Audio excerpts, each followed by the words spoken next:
marche et on m'entend quoi. Ouais, d'accord. Tu vois, on m'entend.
Hello, everyone. So, dear students, professors, members of the administration, and of course, dear guests from Loreal, a special welcome to the L3 students watching the conference from Blondeau, where it is streamed. It wasn't our choice, but don't worry, you'll get the opportunity to ask your questions. And I promise that for all other HEC Débat conferences, you'll get to be on the front rows. I am Rosanne Revoix, M1 student and incoming president of HEC Débat. It is a great pleasure and honor for me to be here today for the second participation of my student association, HEC Débat, to the HEC Welcome Week, in company of L'Oréal CEO, Jean-Paul Agon. First, I would like to share a few words about HEC Débat, which is the speaker society of HEC Paris, founded more than 30 years ago. All year long, we host prestigious personalities ranging from former French presidents, CEOs, and prominent intellectuals. Conferences are held both in French or in English, and we try very hard to attract the most interesting speakers to come speak in front of you. This talk will give you a glimpse of what we do at HEC Débat and hopefully make you want to join the association. Before the conference starts, I would like to thank the administration of HEC Paris, especially the departments of careers, corporate communication, logistics, audiovisual services, and academic affairs for making this conference possible. Most importantly, thank you, Jean-Paul Agon, for coming back to HEC 41 years after graduating and giving us some of your precious time just before leaving to the US for an investors conference. This conference is a little bit special because in the second part, we will hold a roundtable featuring Aline Christiani, Cosmetic Director General France, Céline Brucker, General Manager of L'Oréal France Large Scale Retail, Tamim Elmili, Director General of L'Oréal Luxe France, and Marie Serma-Diras, founder of Treatwell and Digital Director of the Active Cosmetics section. A warm thank you to you as well for coming all the way to HEC and sharing your experience. In addition, I want to thank all the teams from L'Oréal, particularly Rémi and Marianne, with whom we have worked very closely all summer long. Finally, thank you to the Student Society Grand Angle, which is taking the pictures of this welcome conference.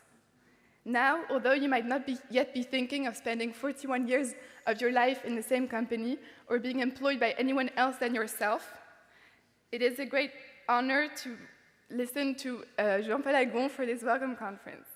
Without further ado, I'm going to give the floor to Anaïs, who will present Jean-Paul Agon and dress the portrait, as well as Manon Laurent, who will hold the roundtable and ask the questions during the interviews. Enjoy your conference and see you soon for more thrilling speakers.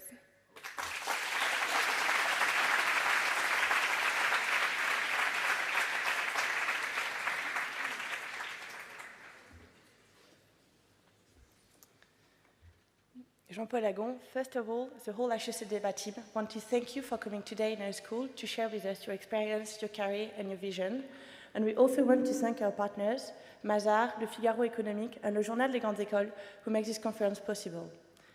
Jean-Paul Agon, you've been working for 41 years at L'Oréal now, where you first started as a product manager after graduating from HEC in 1978.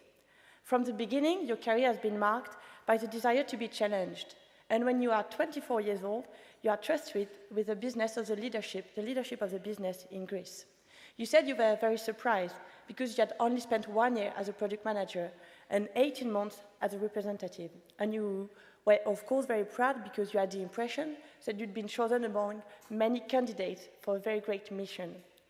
But you learned later that the job was first refused by 4 people because the business was very small and in a catastrophic situation, almost desperate. But that's not the end of a tough career. Wherever you go, a crisis takes place. You arrived in Germany during the post-reunification economic slump in 1994. You were appointed as managing director of the L'Oréal Asia Region at the time of the Asian economic crisis in 1997. And you joined in the New York office a few days before the September 11th attack. And you became the head of the L'Oréal Group a year and a half before the global economic crisis in 2008. Anyway, each situation has been an incredible challenge, and I guess you didn't expect to stay all your life in your company when you first entered. After 41 years at L'Oréal, you've become a great leader, a leader who has succeeded not only in overcoming challenges, but also in establishing great connection to improve the image of the brand. And I have to say, Jennifer Lopez has done a great work in that field, as well as Camila Cabello, Céline Dion, Blake Lively, and many more, all ambassadors of brands owned by L'Oreal. And with such a network, no wonder why you received in 2005 a prize that many among us desire to receive one day, HEC of the Year. What's striking about your career is that it responds to the three desires you had in mind at the time. The first was a desire to build something, to take risk. Well, with 5 creases behind you, I think that's not bad. The second was the idea of working with a dynamic team, and you can tell us more about that.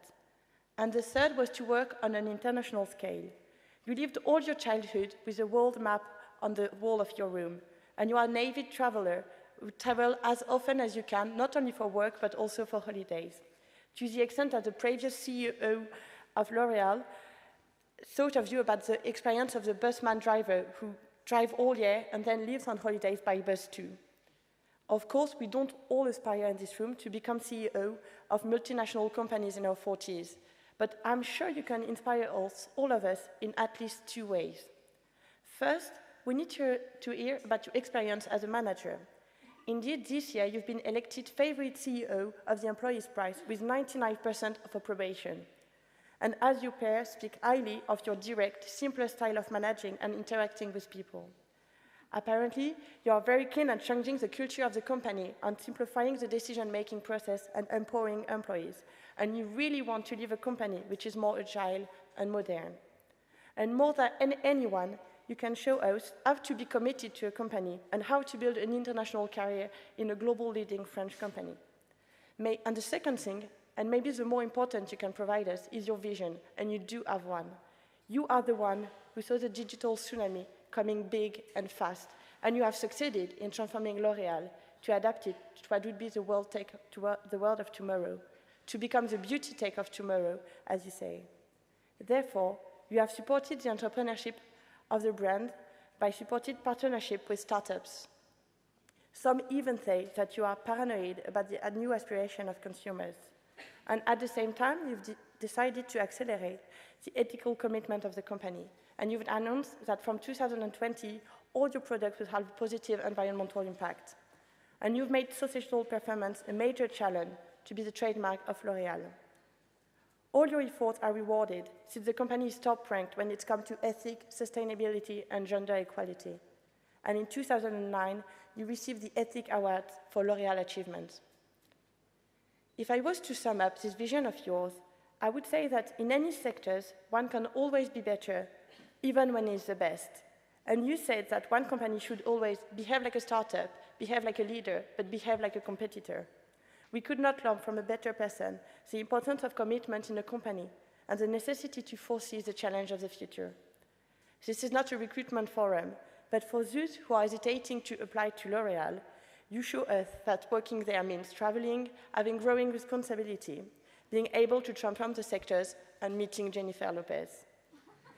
That's why we are so glad to have you here with us at HEC, because at HEC we like to dare and we want to challenge you a little. So let's hear from the man himself. Jean-Paul Agon, the floor is yours.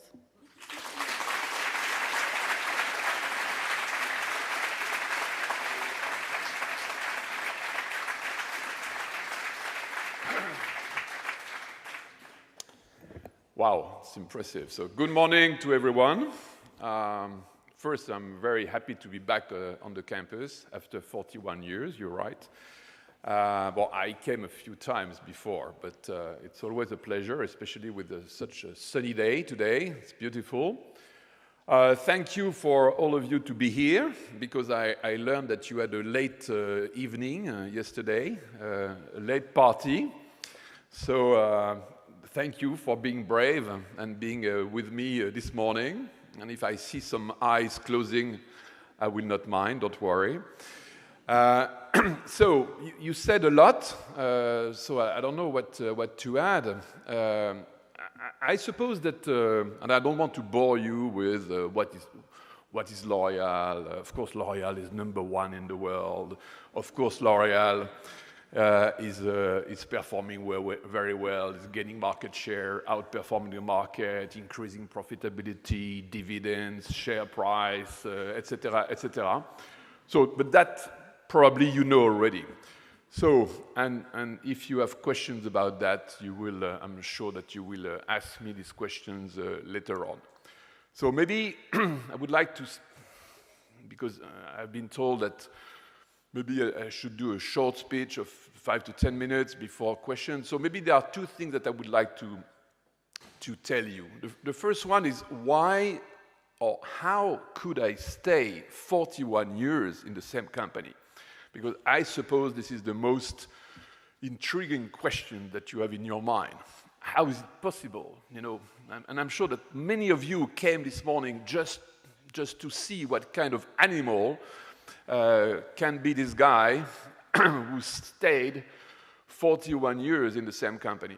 Well, first, you know, when I joined L'Oreal, of course, I didn't know that I would stay 41 years. And to be very honest, when I was at HEC, I started my own company, very small one.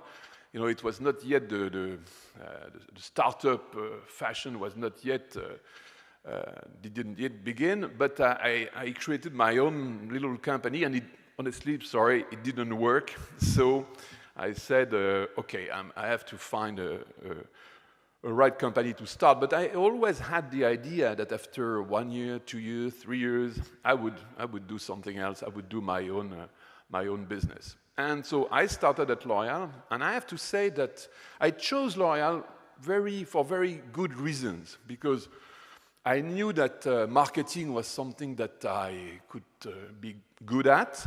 You all know the story that when I was at HEC at that time, I did the finance major, and that I was so bad in finance that at the end of the year, the head teacher of finance told me, you know, Jean-Paul, I need to tell you, you're pretty good, but at marketing, and so please don't do finance because you're going to be a disaster.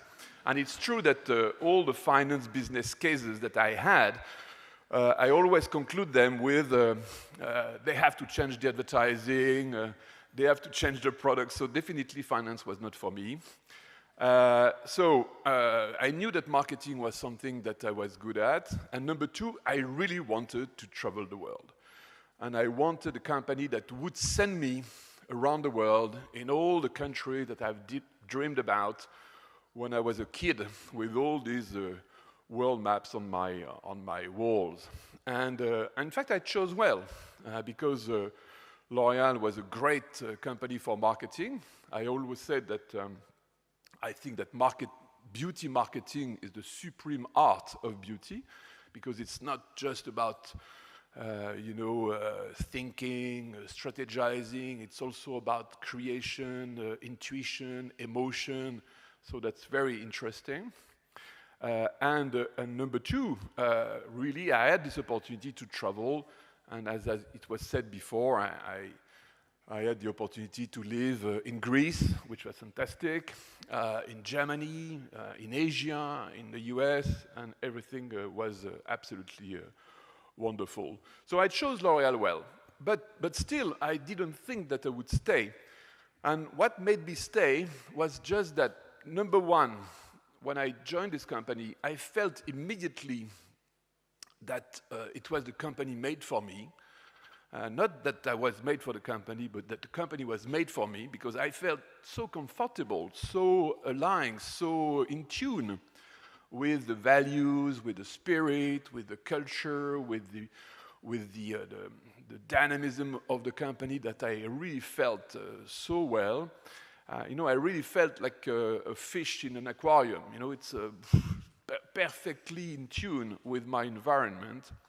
And number two, very quickly, I felt passionate about the missions or the challenges that I had to face. And I have to say that L'Oreal has been very good, as it was said also before, at giving me interesting challenges. And my predecessor, Lindsay Owen-Jones, I think made a special effort to send me all the time for 30 years to every most difficult part of the world. But he didn't always know that the crisis would come, of course, because he was not able to forecast September 11 or the Asian crisis. But it's true that everywhere I went, there was something a bit extraordinary, not always easy, but extraordinary, and that kept me passionate the whole life. And at the end, I arrived at this position.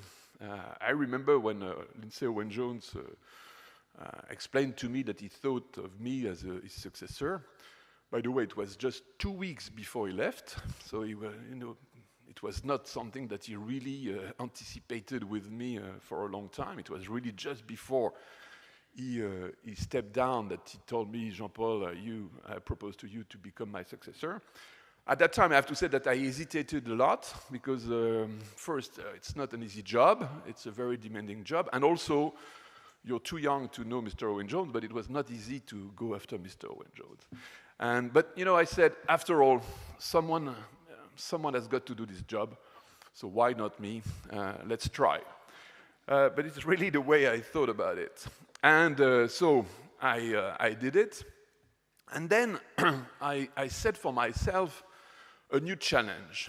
I knew that L'Oreal was a very fantastic company, performing extremely well, especially on all financial criteria, fast growing, very profitable, as I said before, honestly excellent in all areas. But I set also for the company the objective to become also exemplary in non-financial performance.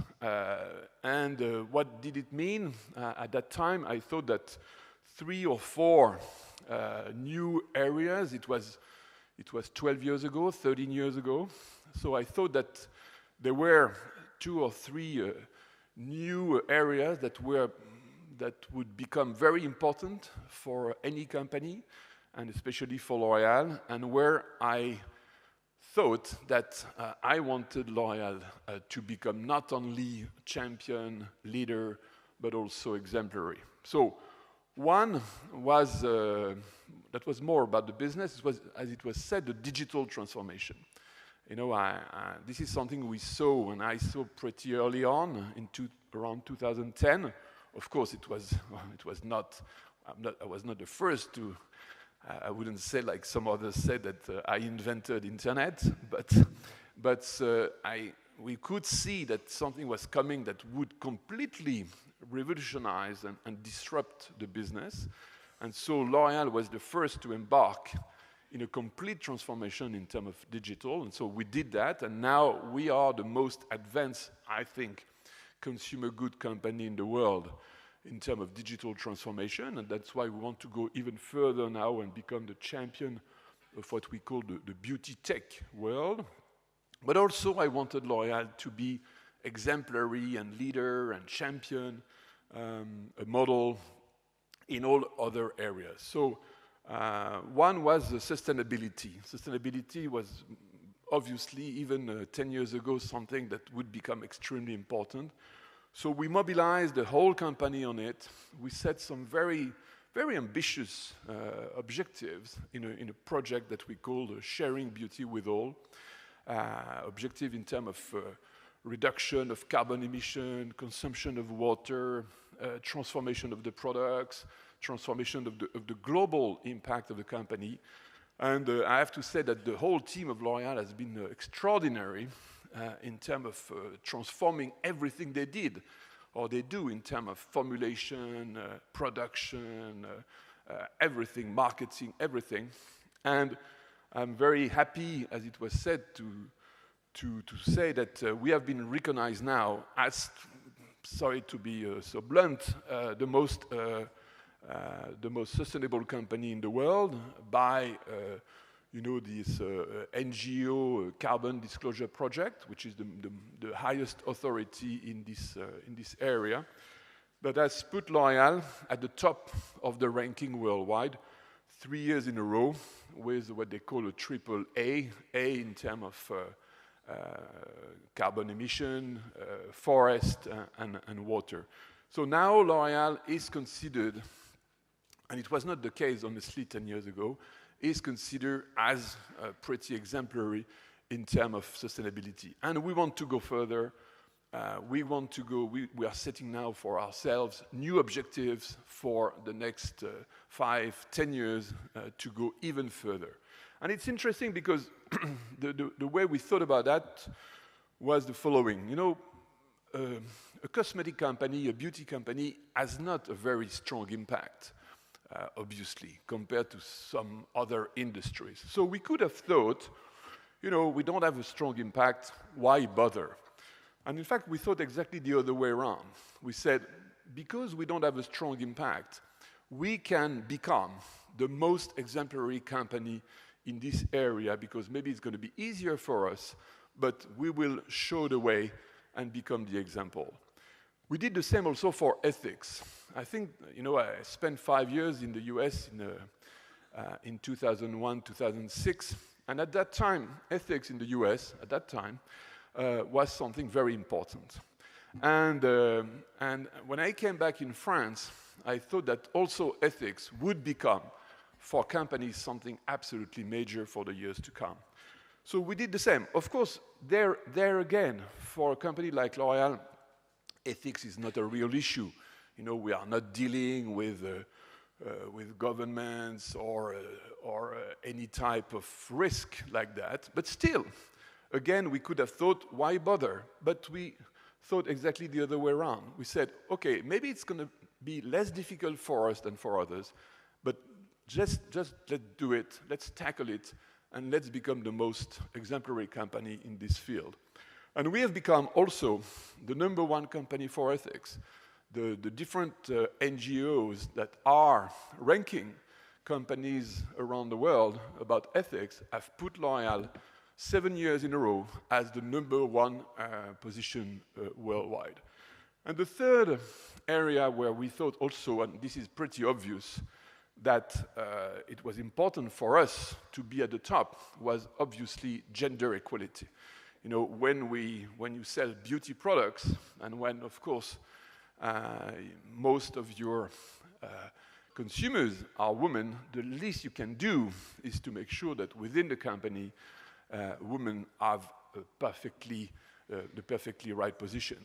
So we set also ourselves with the human resource teams some very high ambitions on this field. And we were also recognized 2 years ago as the #1 company worldwide, all categories included, all industries, all regions of the world, in terms of gender equality. So, and I think that I'm pretty proud about that, because you know, and of course, in parallel, we keep the financial performance. It's pretty important. We are still outperforming the market. We are still growing our profit. We are still increasing our dividend. The share price had been multiplied by 4 times in 10 years. So the financial performance is still there. But what is more important is that in parallel to the financial performance, we have this extra financial performance, which is absolutely critical, and which is obviously critical for all. Critical for the people at L'Oreal, the teams, critical for the consumers, critical for everyone we recruit, but also critical for ourselves. You know, this is also an ambition and an objective that we all had. So now the question will be, what will be the next challenges, the next missions, or the next objectives? And I'm sure that you will have some questions about that, so I'm going to leave it to you. So thank you very much, and I'm ready for any type of questions. Thank you.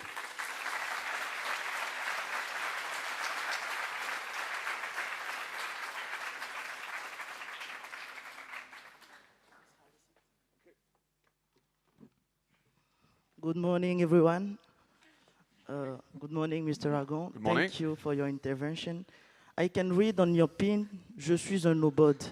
Yeah. So can you briefly explain that concept to people before starting the questions? Yeah, very simply, I just saw that in Peter's office. Peter was kind enough to offer me a coffee before I started. So I saw this pin on his office, and I thought it was a great idea. He explained to me that it was a way to make sure that there was a kind of new spirit, simplicity spirit on the campus, and I think it's a great idea. So I thought that it could be a good way to show that I'm part of it too. Thank you. So we're going to begin with some general questions. So I wanted to ask you why 41 years. So now it's done. 41 years. Yeah. 41, sorry. So you're the leader of Loreal since 13 years, and you're in this company for 41 years. So your management has evolved. Can you explain us how it has evolved, and if you have some advice for people in HEC who are willing to be leaders and managers of tomorrow to have such a career in management? Wow, that's a tough question, and that it could keep us for the whole day.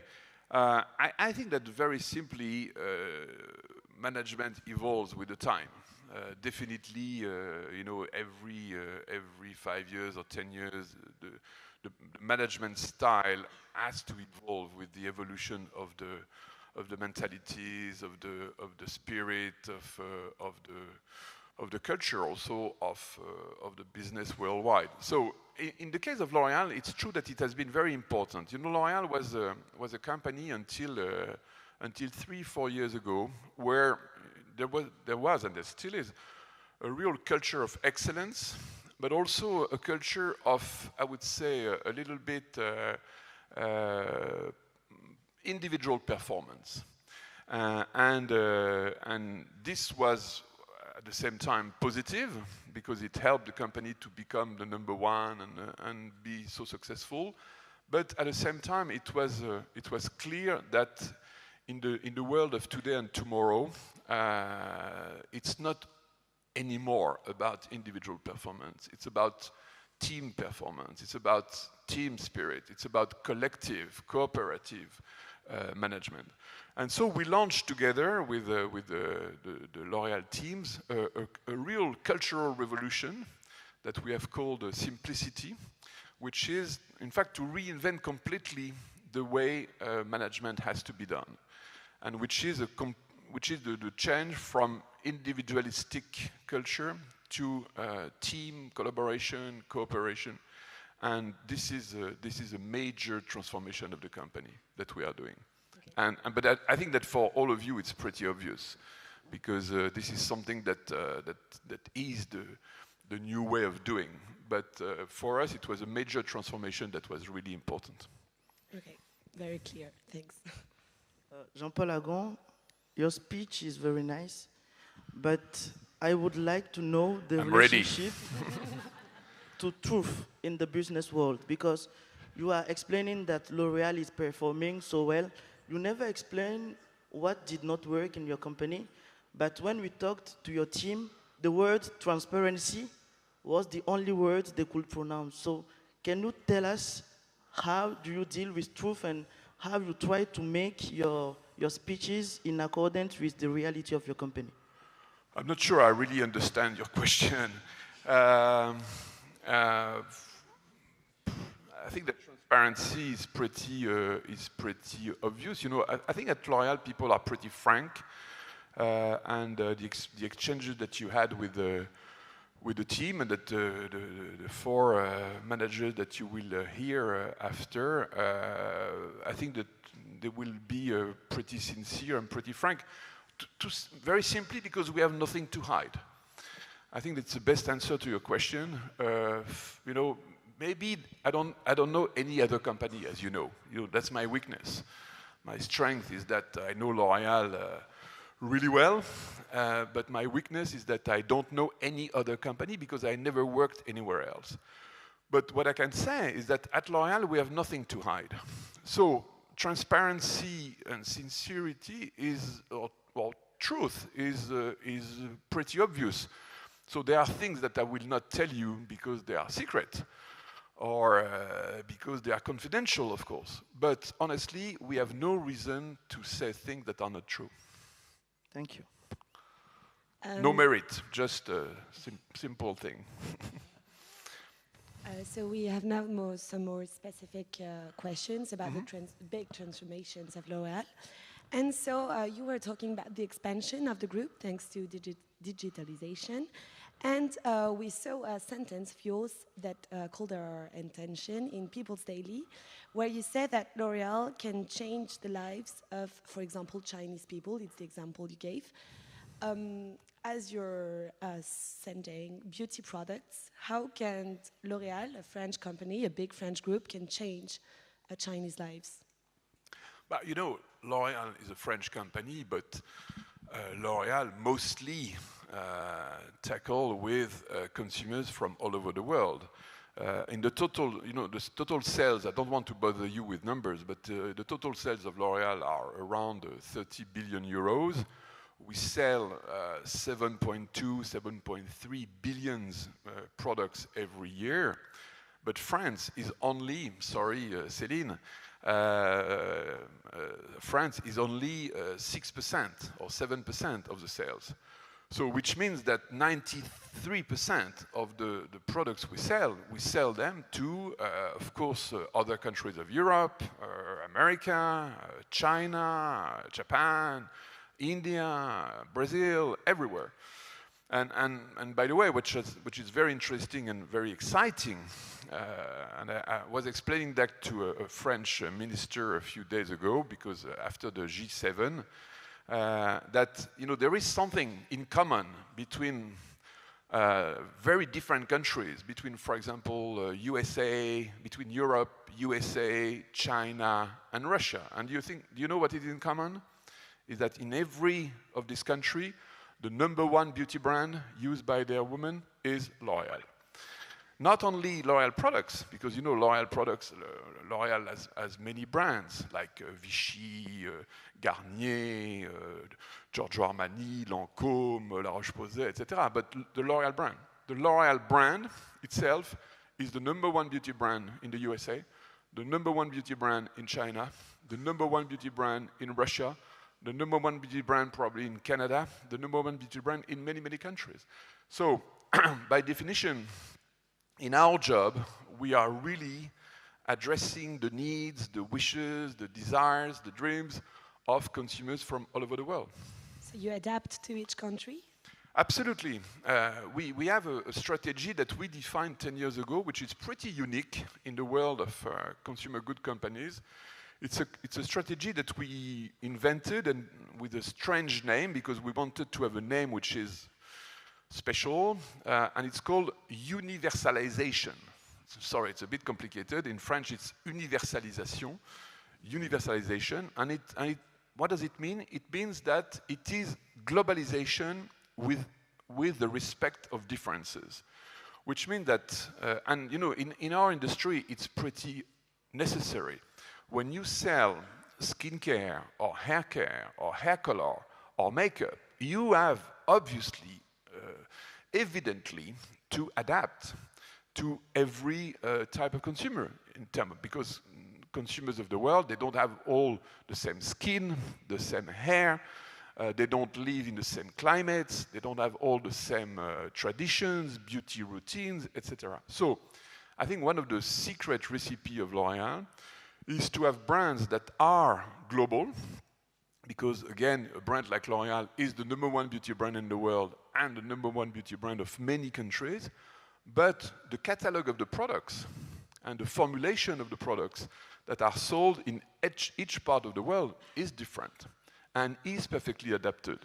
And you will certainly ask me, how do you do it? So I will answer you by having R&D research and development labs on every continent. So we have a very large research and development hub in France, of course, central for advanced research. But then we have research and development for formulation in the USA, in Brazil, in Rio for Latin America, in Japan, in Shanghai for China, in Mumbai for India, and in Johannesburg for Africa. So we really then, make sure that the products we create are perfectly adapted to the needs of every part of the world. Thank you. I don't know if you would like to answer to that last question before letting people of course. To you. Why not? I don't know. Ethics is something important in Yeah. L'Oreal, and one of the burning issues of our society today is the well-being of animals. Yeah. And we saw that le Parti Animaliste in France did a really huge cause. So can you explain us how you deal with those kind of new wishes of the society? Very simply, L'Oreal does absolutely no testing on animals. Any testing on... it's true that in the past, 30 years ago, when I joined L'Oreal, 41 years ago, at that time, it was authorized to do testing on animals. So testing on finished products on animals stopped, I think, in 96 or something like that, 94, 96, so more than 20 years ago. And testing of ingredients on animal has been completely stopped by law, by the way, also in Western Europe, the European Union, in 2013. So there is absolutely no testing on animal made by L'Oreal. And to be also totally, because you were talking about sincerity and transparency, to be totally transparent and sincere, the only testing which is done today on beauty products or cosmetic products is done by the Chinese authorities in China, because their health and hygiene regulation oblige them to do testing before putting on the market. And what is the company that is actively working at the highest level with these authorities to eradicate this testing by offering them alternative methods that L'Oreal has developed in these past 20 years? It's us. So we are really working with the highest level of the health authorities in China to convince them that they can eradicate definitively the test on animals and use the alternative methods that are being used now everywhere in the world, and especially in Europe. And I can say here that I'm pretty optimistic that in the very near future we will be successful and there will be a change in the policy in China. And if this happens, this will also be one of the major achievements of L'Oreal in the past 40 years, because it will mean that L'Oreal would have been instrumental at eradicating completely any test on animal. And what are these alternative methods that you propose? They're very, very interesting. There again, I could spend the whole day, but the most important one is something that is very interesting. It's made on what we call reconstructed skin. So we invented at L'Oreal, I think about 30 years ago, a method to grow cells, skin cells, and to grow them in order to rebuild artificial skin. And then we can test all the products on this artificial skin. And these are the most important alternative methods. There are also other techniques, but it's more or less in the same direction. Okay. No, it's really important. Thank you for the question. It's a very good question. I think it's going to be a milestone in the history of cosmetic, and also I'm proud to say that the R&I teams of L'Oreal will have been very instrumental in this evolution. Thank you, Mr. Agon. Thanks. If you have some questions. In Bordeaux, you can also have questions, and someone will give us the paper, and so we can read your questions. So, from the L3 students, okay. Does the capital distribution of L'Oreal impact your management of the company? You mean the shareholders? Yes, Yeah. and it's written capital distribution equals family. I suppose it means the shareholder structure. Well, it's a good. I think it's a good question. I don't know where are the L3, but they are somewhere further. So thank you for the question. Anyway, no, it's a very good question because, and I should have said it. I should have said, but then I always say it, is that probably one of the major reasons of the success of L'Oreal has been the shareholder structure of L'Oreal. You know that L'Oreal was founded, in fact, in 1909 by a chemist, Mr. Eugène Schueller. The daughter of the chemist was Madame Bettencourt. You probably read about her. And now we are at the third generation. Françoise Bettencourt-Meyers is the daughter of Madame Bettencourt and the granddaughter of Mr. Schueller. And the family owns 33% of the shares of L'Oreal. And 23% is owned by Nestlé, that you may also have heard about. And the fact that these two blocks exist, and especially the family shareholding structure, is giving L'Oreal a fantastic possibility to always think long term. Because, you know, at L'Oreal, we never think short term. We have this opportunity, and we are very lucky to have the possibility to think long term because there is no pressure on the shareholding structure on the short term. So this is really helpful, and this has really been, there again, very instrumental in the success of the company. I have also a question from the Blondo. How did your marketing training influence your management? My marketing training? At HEC Paris, yes. But, you know, I didn't learn marketing at HEC because I learned finance. Thank you, people from the from the Blondo. So I learned marketing at L'Oreal. There's another one. So what's L'Oreal's reason for being? What, sorry? What's L'Oreal's reason for being, to exist? Oh, I'm not sure I understand. What's L'Oreal reason for being? Oh, yeah. Great. Very simple. We have a great mission, which is to, in a way, you know, it's also the title of our sustainability project, but I think it's a great definition of our mission or purpose. It's very simply to share beauty with all. At L'Oreal, you know, we are a beauty company. We have always done beauty. We are the beauty experts. We know we are the best about beauty, and our mission is to offer to all women and men around the world the best of beauty in terms of quality, safety, efficacy, sincerity, and responsibility. And so share beauty with all, which means also sharing, you know, making sure that the world is more beautiful thanks to what we do in terms of sustainability. It's a very encompassing mission, and I think it's a very strong reason for being. And by the way, I think I don't know what you all think, and I will not do a vote, of course, but I can tell you that I'm personally convinced that beauty is extremely important. Some people think that beauty, it's just secondary. I think that beauty is extremely important. I think that beauty makes people more happy. It makes people more, you know, it improves self-esteem. It improves the relationship between people. It is proven everywhere in the world that beauty is a very important need.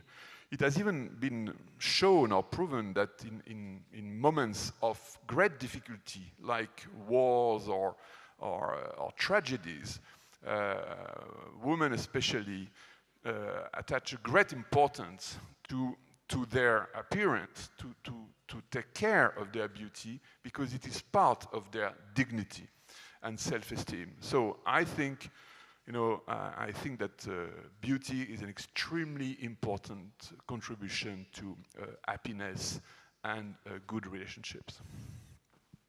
We have some question in the room. Who dares? Okay, maybe I will not choose. I let you choose the questions. But I see two in the front row, so why not? Hi. No, sorry. Okay, please. I'm Louis from MBA here at HEC. I have two questions which are not related. The first one is in terms of recruitment. Sorry. You as a CEO, how do you see this increasing mobility of the youth? So from my years of experience, I could see that many people are changing careers, often changing jobs, while you are a great example of corporate loyalty. So how does this impact you in terms of recruitment? And the second one is coming from the financial market. I could see over the last years a growing impact of ESG. So you talked about sustainability. And I wonder if this is, in your view, more a marketing tool or an actual impactful trend? Do you mind if I stand up to answer the question? It's easier. No, you can. Okay. I'm going to see you better like that. As you want. I see you better. So I will start with the second question. You know, what is very clear is that what we are doing at L'Oreal for sustainability, ethics, gender equality, we don't do it at all for the financial community. Sorry to say. I'm sorry to also, and if I know that it's on Facebook or whatever, and if the financial community watches me, sorry, but we don't do that for them. We do that for us. We do that for us because we are convinced that it's the right thing to do. More than convinced, we are absolutely mobilized on that because we think it's the right thing to do.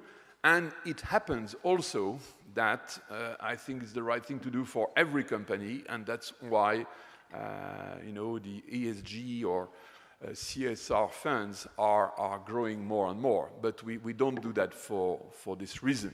At the same time, if you want sincerely to rank companies in terms of ESG performance, you would put L'Oreal at the top.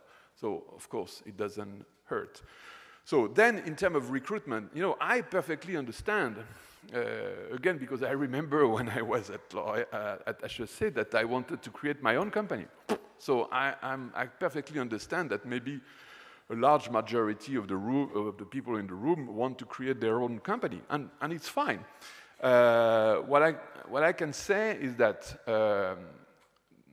number one, L'Oreal, strangely, if I stayed also so long at L'Oreal, it's because in a way, L'Oreal's organization is like a kind of constellation of small startups or small companies, let's say. Small or big or medium, etc. Of course, it's not your company.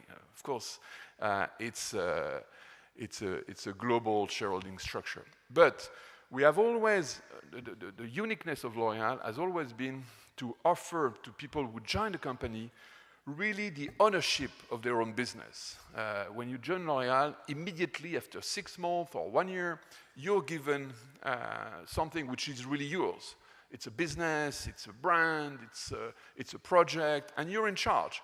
And you don't have too many people around you to tell you what to do. You're in charge. And that's what makes, I think, the motivation of people at L'Oreal.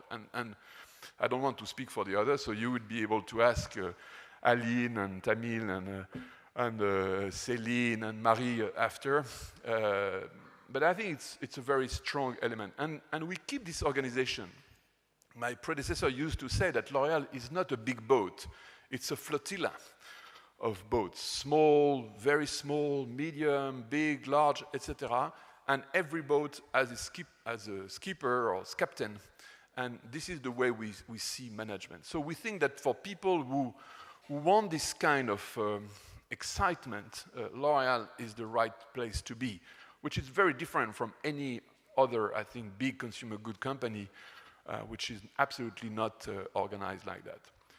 After that, what has changed also at L'Oreal is that we have changed completely our philosophy about people moving. My predecessor used to think that, okay, you join L'Oreal, and if you quit L'Oreal to do something on your own, bye-bye, and never see you again. That's not my philosophy. And we have done that very, very frequently. We have people who join L'Oreal. After a while, they want to do their own thing. Okay, we let them do their own thing. And if they are successful in their field, great. If they are not, or if they are not happy, or if they are frustrated with whatever and they want to come back, we are happy to welcome them back. So this is also a flexibility that is absolutely, I think, adapted to the time of today. And finally, despite the fact that, as you said, rightly, there are more and more young people who want to do their own thing, we still have, I think, Jean-Claude is here to confirm something like 1.5 million candidates every year to join L'Oréal.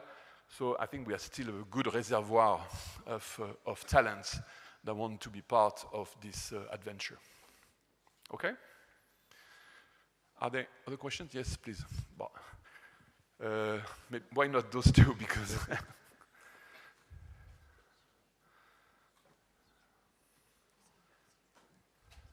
Hello. Sorry. Hi. My name Where is. are you? I'm here. You're here. Out You're here, far yeah. away. Sorry. Yeah, it's fine. So my name is Alejandro from the. Okay. So I wanted to ask you, when you guys do strategic planning, how many years ahead do you guys look into? And if there is any change in management, how do you overcome, a manager that comes with a different mentality? I'm not sure I understand. I'm sorry, but you're far away. It resonates everywhere, and I don't really understand what you mean. Okay, so I'll repeat myself. So when you guys do a strategic planning, yeah, how many years ahead do you guys look into? Good question. And if there's a manager, when there's any change in management, if there's a manager who comes in with a different mentality, how do you guys overcome those changes that want to be imposed? Okay. Well, there again, I think it will be interesting to ask, for matter of transparency and truth, to ask the four younger managers of L'Oréal. Well, first, the second question is pretty clear, is that we don't tend at L'Oréal to have one vision. You know, I think we are a bit smarter than that. Because in the world, around the world, in beauty, in our business, in businesses in general, there is never one vision. There is never one direction. You know, you have to be pretty flexible, and you always learn from new ideas, new visions. And I would say that we welcome people joining us because they bring their own vision, and you know, I'm really convinced also. Of course, you believe me or you don't believe me. Of course, I'm a little bit biased, but at least I'm sincere. There is no model at L'Oréal. If you look at the people who work at L'Oréal, you will not see one type of personality. People are very different. The only thing that they have in common is their passion for the company or their passion for what they do. But beside that, they are very different. Their personalities are different, their characters, their talents, their origins, we sincerely believe in diversity. Not only the diversity that we all know in terms of origins or whatever, but also diversity of characters, diversity of ideas, diversity of inspiration, diversity of motivations. So, in fact, on the contrary, when people join us, we don't try to convince them or to oblige them to think as we think, because in fact there is no as we think. There is a multitude of different opinions, and we try together to take the best solution and the best ideas. And your first question was about the long-term strategic planning. You know, also in this kind of business, you don't do a strategic planning, a very precise strategic planning for 3 years or 5 years or 10 years, because the most important thing that you have to do is to adapt yourself. You know, beauty is a bit like fashion or music, or it's permanently evolving. There are new trends, there are new aspirations, there are new desires, there are new fashions. And so the most important for us is to be extremely agile, extremely flexible, extremely reactive in order to adapt permanently to the new trend. That's why I said in the internally that we want to behave, even if we have a large company, we want to behave like a startup. And even if we are, of course, a leader, we want to behave like a challenger, because we want to keep this agility, this reactivity, in order to seize all the opportunities everywhere they are. And don't forget also that L'Oreal, again, is not one brand. L'Oreal is 30 brands. And you heard a few of them, and they are very different. Vichy, Maybelline, Garnier, Narta, Mennen, Giorgio Armani, Lancôme, Yves Saint Laurent, Kerastase, La Roche-Posay, Sanoflore, etc. So we try to cover all needs, all desires, all wishes of consumers. But each of these brands has its own strategy. So they are not all, going in the same direction. And so the job of the general management is more to create a kind of harmony and make sure that all the efforts made in all these directions at the end contribute to the greater good of the company globally. Thank you, Mr. Agon. Two last short questions, please. Yeah. Two last questions. Because it's okay, it's more 10 minutes. Hi, just over there. Where are you? Okay, here. Hi, my question concerns gender equality. You talked a lot about how you promote gender equality inside your company, but I would like to know how you deal with this responsibility you may have on the outside. My meaning is that at the same time you have to follow the current consumer habits and the current market, but that you may also have a responsibility on how you promote women projects, or how you tackle the men beauty project market, and how you deal with this delicate balance as a CEO. With what, sorry? With this I'm sorry, I'm not deaf, with but this balance, how you balance those two aspects of your company. Well, maybe I need some explanation. You understood the question? To summarize, it's very difficult to hear here. To summarize quickly, for example, when you brand a project and when you market a project, you have to sell it, basically. But you may also have a responsibility to bring some changes into society, like how you brand women project or men beauty project and so on, and how you balance with that. Oh yeah, but I think it's thank you very much. I think it's a kind of self-balancing act.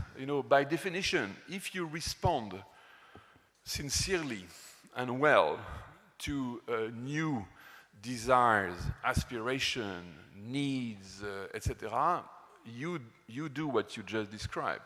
You adapt to the latest aspiration of consumers. And I think this is the great thing also about marketing, because when you do real marketing, you don't try to impose anything to consumers. You want to serve them. You want to give them what they want, what they have, or sometimes what they don't even have expressed, but what you know that they would like to have, or what you know or what you guess that they are looking for.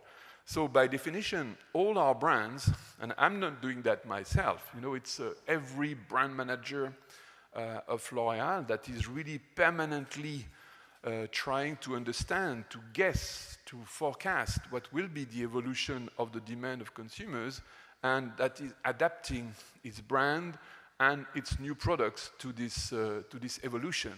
And so I think that this is a way also to serve naturally the evolution of the demands and what women want or what men want, and so we try to do our best on this, and I think that generally speaking we are pretty successful at it.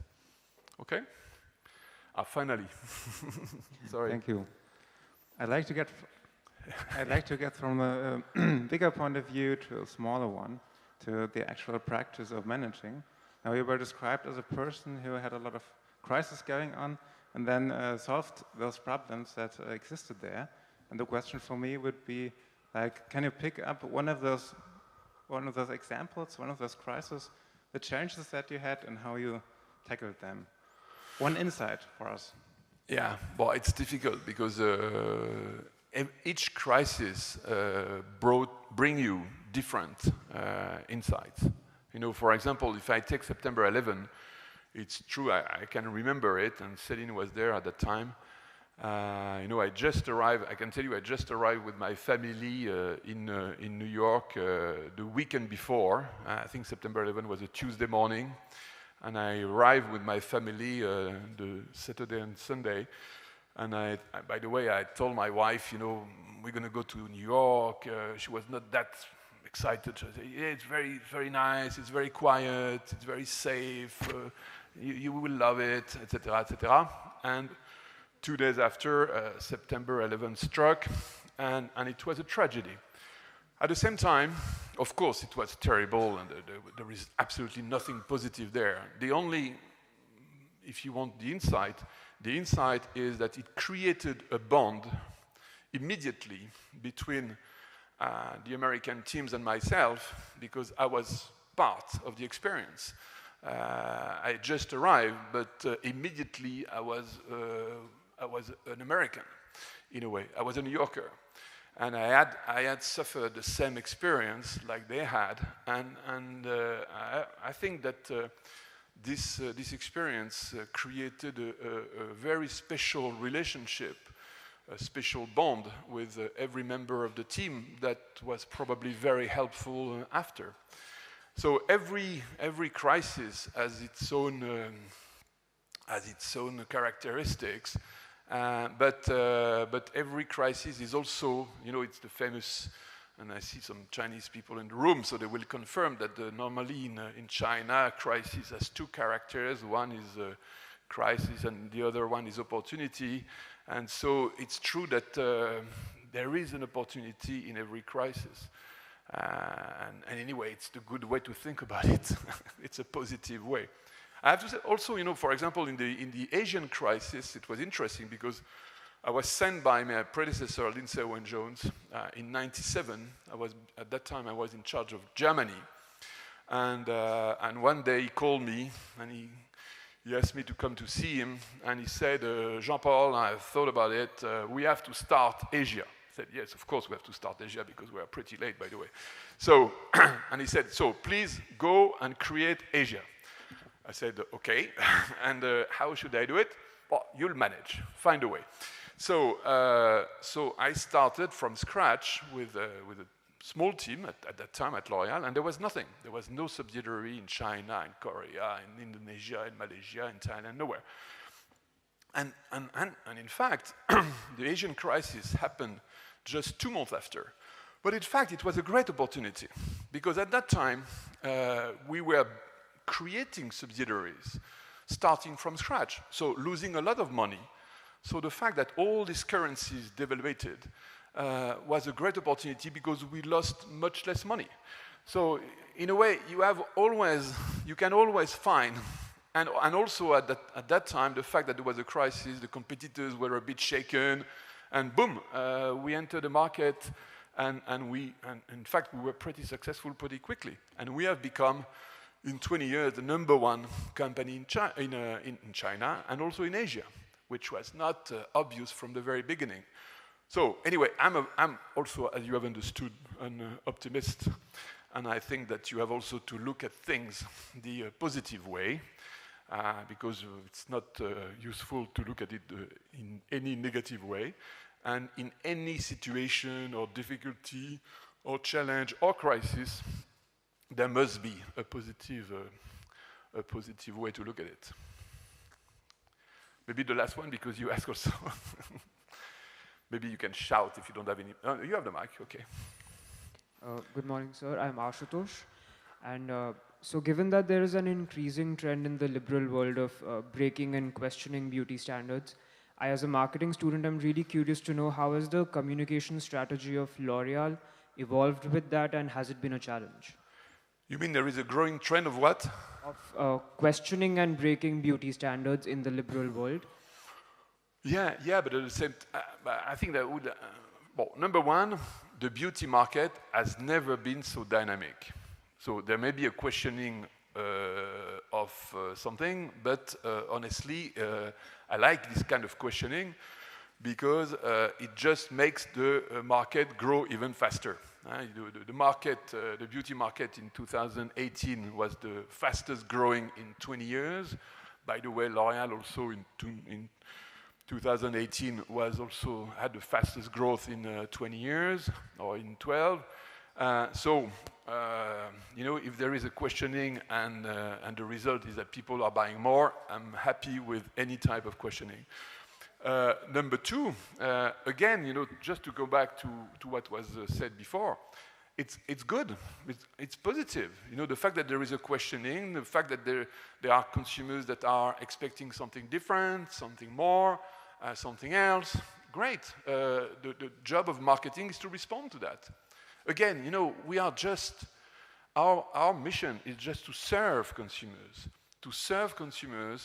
and to offer them the best they can find in terms of beauty, products, services, results, benefits, with all the brands that we have on every part of the planet. So any type of questioning, evolution, disruption, changes, etc., is an opportunity. And of course, that's why also it's difficult to learn it here at HEC. I think that if you're interested by this kind of thing, join L'Oreal, and you will be able to learn about it very easily. And by the way, if it's my last word, because I have to go, I respect the fact that you want all maybe to create your own startup, but maybe you should give a look at the L'Oreal startup. Okay, it's a big one, it's a large one, or it's a kind of universe of startups, but I can tell you that it's a very exciting company. It's a great and exciting environment. There are amazing people. You know, everyone that goes through L'Oreal said that they have never seen such a bunch of great people, great teams, great talents. So, you know, if I were you, I would be curious. Maybe you can give a try. Thank you very much. Bye.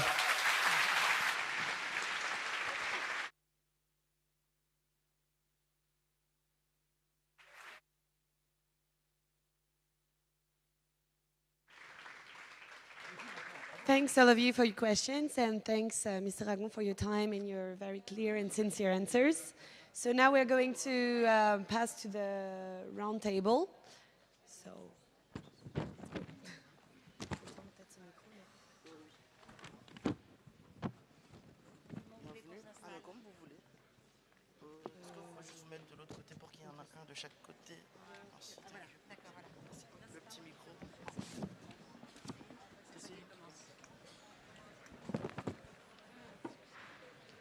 Hi everybody, it's really fun to be back. The last time I was here was in '97 for my diploma, so it's actually very emotional for me to be back. Let me introduce myself briefly. My name is Celine Brooker, so as you guessed, I'm a graduate from HEC from '97. I'm just going to summarize, and I'm also an administrator on the board of the school of HEC, so I'm very close to what's happening on the campus and the challenges and the opportunities for the business school going forward. I'm just going to summarize my career in a nutshell. I actually started in the US. I worked for L'Oreal. I'm a finance major too, like Jean-Paul. I didn't realize that until he said it this morning. So after I finished HEC, I moved to the US, and I worked in the US for 10 years. After that, I came back to Europe. I held various positions in Europe, marketing head of the Garnier brand. I also did a commercial job for a year to get me ready for general manager positions. So I had different ones in the last years, and currently I'm the general manager for the Consumer Products Division. So the Consumer Products Division is an entity that does about €1 billion in sales. It has many international brands that Jean-Paul mentioned, L'Oréal Paris, Garnier, Nyx, Maybelline, but also a lot of local brands. We have a portfolio of French patrimonial brands, such as Narta, Mixa, Deux Sanges, many, which we develop from scratch. We do everything in terms of development. So it's a very fun business unit that we have in this entity. And actually today I thought I would share with you the story of a brand that we created very recently. I'm really proud with the team about this brand. So it's a new brand called La Provençale Bio. And it's a range that we created in 12 months and that we launched exactly a year ago. It's the first birthday anniversary. And I think it very much resonates with a lot of the things that Jean-Paul mentioned earlier. This project started with a major consumer trend, which was very particularly strong in France.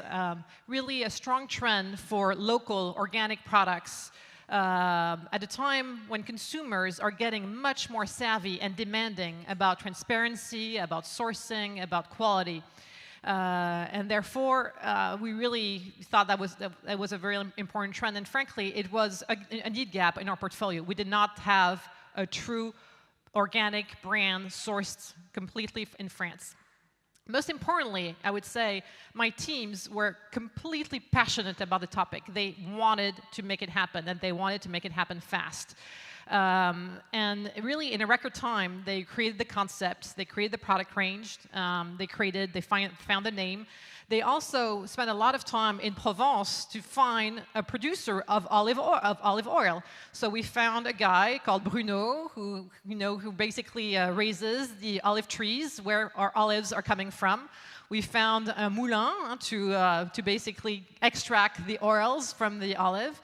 They worked with a local nose from Grasse. Grasse is the mecca of fragrance in the world. So we developed the fragrance with a great person in Grasse. And then we also really worked hard to find production units in France so that the entire range would be produced in France. And then finally, we really wanted, our mission in the consumer products division is to democratize the best of beauty. So we wanted this range, this product range, La Provençale Bio, to be quite affordable. So affordable means between 5 and 12 euros. So we had to really work hard to make it, to find very good quality products and, of course, be able to launch them at a reasonable price. And then we also wanted to give back. So there was, the teams were obviously very passionate about that. So we also worked with a local crowdfunding platform called Mimosa, where basically a lot of the, it basically allows to pull money to basically fund the transition to organic production locally in Provence. So that's really exciting, and I think we're really proud. I think there were more than 10 projects that we were able to help fund thanks to this program with Mimosa.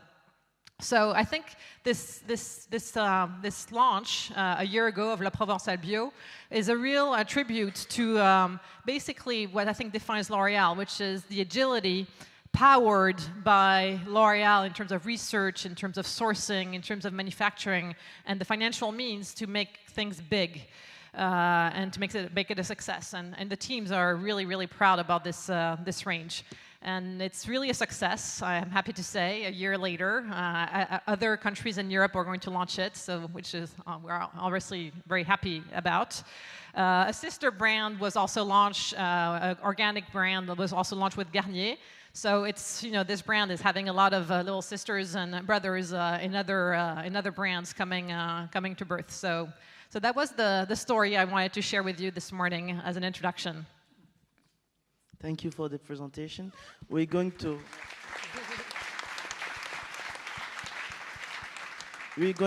ask you some questions later on your brand, but if everyone can do his presentation, can be great. So Tamim. Okay, so it is a little bit hard to speak after Céline because she has a bigger business than mine, and she has a better English than mine. So my name is Tamim Elmili. I was born in Nigeria, but I grew up in Greece, and France is probably the country where I spent most of my life. So usually when they ask me where do I come from, my answer is globally confused. So I entered L'Oreal 26 years ago. I always worked with the luxury division. I started with travel retail, which is basically the business unit based in Paris in charge of the airports. And I did that for 3 years. Then I went to Brazil, and I was in charge for Lancôme and then Biotherm. I did the launch of Biotherm in Brazil. I spent 5 years in Brazil. Then I moved to Mexico, 3 years ahead of Lancôme. So I spent 8 years in Latin America. I came back to Paris in 2004, and I was a deputy general manager of Armani International. Basically, it is a position where you coordinate between the international strategy of a brand and the key strategic countries. I did that for 1 year and a half. First step in France, in charge of the fragrance business unit for nearly 4 years, more than 4 years. We did the launch of diesel fragrances. And then in Europe, as a zone director, in charge of what we call Europe 2. So it is basically Scandinavia, Benelux, Switzerland, Austria, Greece, Portugal, for 3 years and a half, and now 6 years that I'm head of the French subsidiary for luxury division. The topic I wanted to illustrate, and it is definitely in line with the frame set by Jean-Paul, sharing beauty with all. It struck me when I was in France that the way we were making business has not so much evolved, and I'm talking about the go-to-market, has not much evolved, whereas the business, the world where we're living, has dramatically changed over the past 15 years. So I'm here to talk to you about the program that we set with the team, what we call the Weight Challenge. It is basically all the ecosystem of the way we promote our brands. That is to say, retailers and brands. It is to send POS material, you know, to display the brands, the launch. For instance, now you have the launch of Idol. And we said, first of all, it is a lot of carton, PLV, POS. It has an impact on the environment. Secondly, it has an impact on transportation. And for instance, one of the themes that L'Oréal Luxe took with Sephora is to say, let's create an eco-conceived gondola, and it will be set in 2020, because just for you to know, the gondolas that you see in Sephora, they have usually, you know, magnets, which are very ecotoxic. So we created, and we eco-conceived, a new way of gondola, to, of course, to remove totally the magnets, to reduce the weight of the gondola, and to have a longer lifetime in the point of sale, because instead of having gondolas for 2 weeks, now these gondolas can last 6 months in a point of sale. So this is the Weight Challenge, and it is really something which is totally embodied by the teams, and they are very much in charge, saying, no, there is no way we keep on doing or wasting things that have a negative impact on the planet. Thank you very much for your presentation. Thanks, Tamim. Hello, I'm Aline Christiani. I'm currently head of Cosmetic Active Division. That's been working for brands such as La Roche-Posay, Vichy, and working with pharmacists. I have been working for L'Oréal for 30 years. 30 years. And I'm not Jean-Paul Agon, so how can I resist 30 years in this in the same company? Well, I have to say it's, of course, a question of challenges, but also, and most of all, a question of personal values and sense of purpose. So I started 30 years ago in Italy because I'm Italian, and after that, 3 years after, I came in France and stay in France. I stay in France for the rest of my career. Why? Not for L'Oréal reason, but because I met a fantastic French boy. Oh. And so I stay in France. So how can you deal with that? Well, my motivation has come from the fact that my unicity is to have worked, of course, in marketing, in the operational marketing, means for local market, but also in development. But not only that, after I reached several jobs as a GM, and my unicity is to have worked for the 4 divisions, Jean-Paul talked about that. And it's true that each division has its own challenges. For instance, at the BGP or at the Luxe, you have to manage with huge amount of media. After that, you are working for the professional division, and you met hairdresser, and here, no media at all. But you have to face management of an educational team. And after that, now I'm cosmetic active, and I'm discovering a new way to do business, which is to do business with medical visitors, for instance. So, many challenges, different challenges. Okay.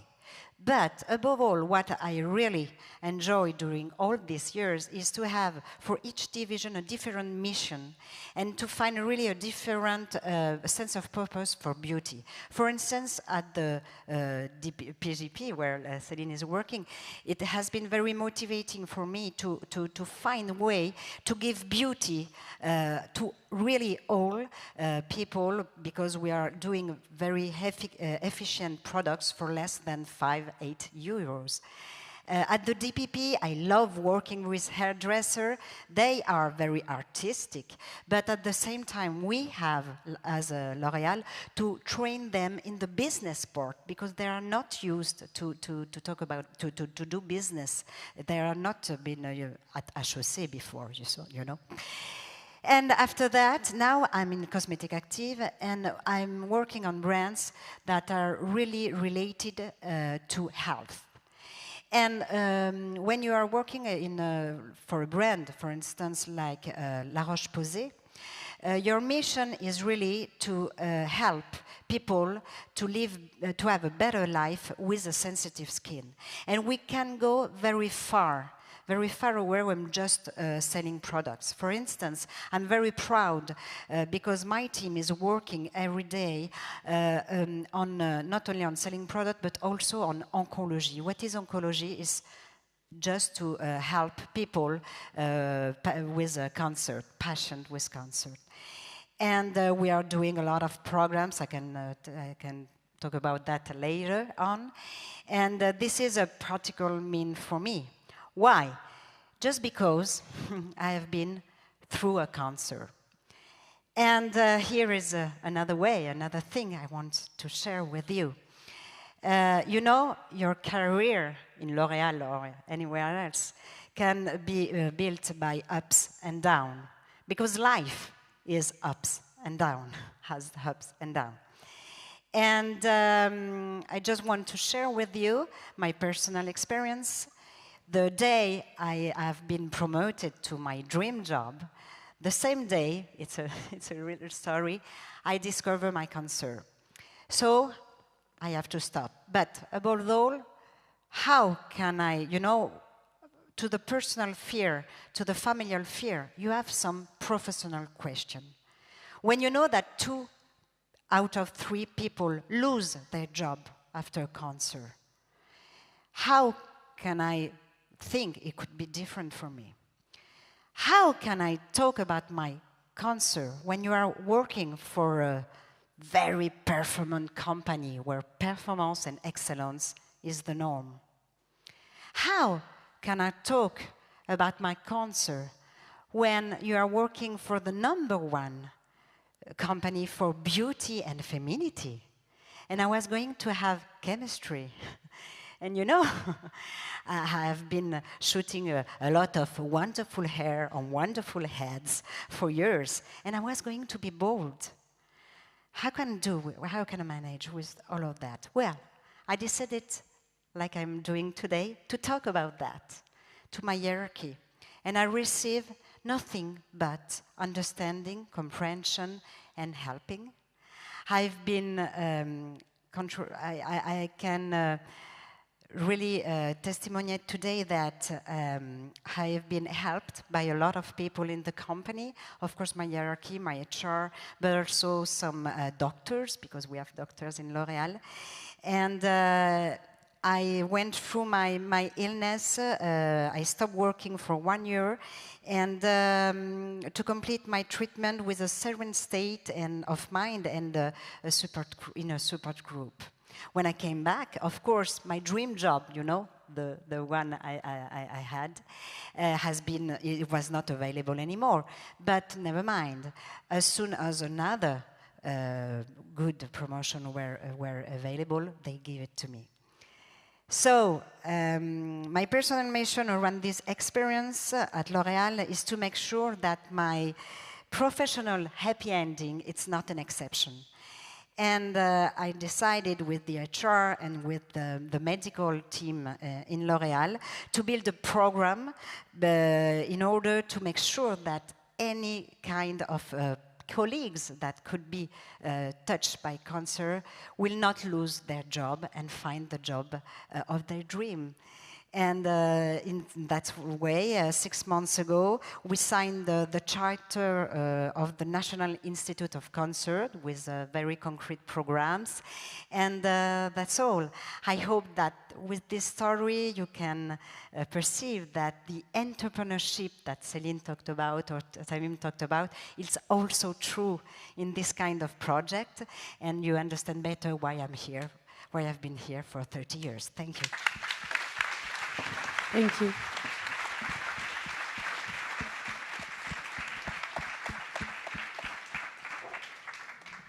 Hello, everyone. My name is Marissa Madiras.